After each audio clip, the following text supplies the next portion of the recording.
Hi there, welcome back to the last video of this section. Now in this video we'll be taking a look at content interaction insights. So let me show you how to access these content interaction insights first. So as you can see on the screen, as usual, you have to go to the My Profile section and you have to click on the Insights tab. And after clicking on the Insights tab, you will see what is appearing on the right side of the screen, and there you will be seeing Accounts Engaged.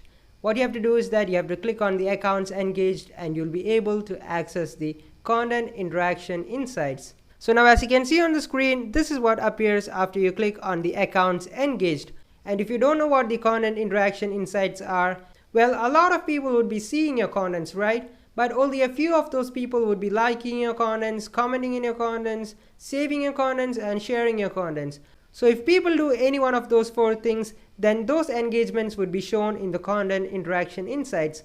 And as you can see on the screen, the content interaction insights are very similar to the reach insights. And in the slide that I've shown you on the screen, you have a filter at the top, and I put the filter to the last 90 days.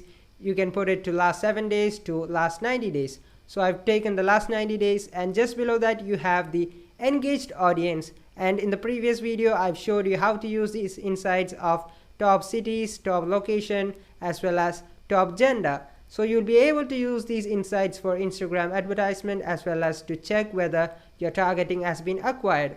So I won't be digging further deep to them because we have talked about those things a lot. Now let's move on to the next thing that we are going to see, and the next thing that you're going to see are the followers as well as non-followers based on the accounts engaged.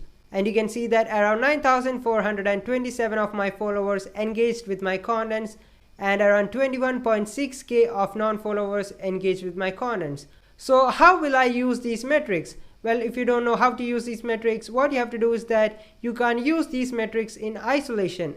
And as I've shown on the screen, you have to use these metrics in comparison to the previous reach metrics that I've shown in the last video. So I have the reach metrics as well as the engagement metrics. And in the reach metrics, you can see that my contents has reached around 23.5k of my followers. And among that 23.5k followers, we'll move on to the engagement metrics. Only 9,427 of them engaged. So what you have to do is that you have to try to bring those numbers up. You have to try to bring it to at least say 15,000 or say 20,000. So if 23.5k of my followers saw my contents, then around 15,000 should at least interact with them. So when you have a low number of interactions when compared to the reach, then that means that your contents does not have any quality, or that means that people are not interested in your contents. So what you have to do is that you have to try to bring quality contents, and people would definitely engage with your contents. So that is what you should do. You should compare this engagement metrics to the reach metrics. Now let's move on to the next thing that you're going to see, and this would be the last thing that you're going to see, and you'll be able to see the number of likes, the number of comments, the number of saves, the shares, and at the bottom for the stories you'll be able to see the number of replies as well as the number of shares. So at the top, if you're taking the post interactions, what you have to focus on is the number of saves as well as the number of shares. And I've told you this thing before, try to increase the number of saves as well as the number of shares, and you'll be gaining a huge number of reach as well as a huge number of followers. And in the case of stories, what you have to do is that you have to try to make people share your Instagram stories as well as try to reply to your Instagram stories.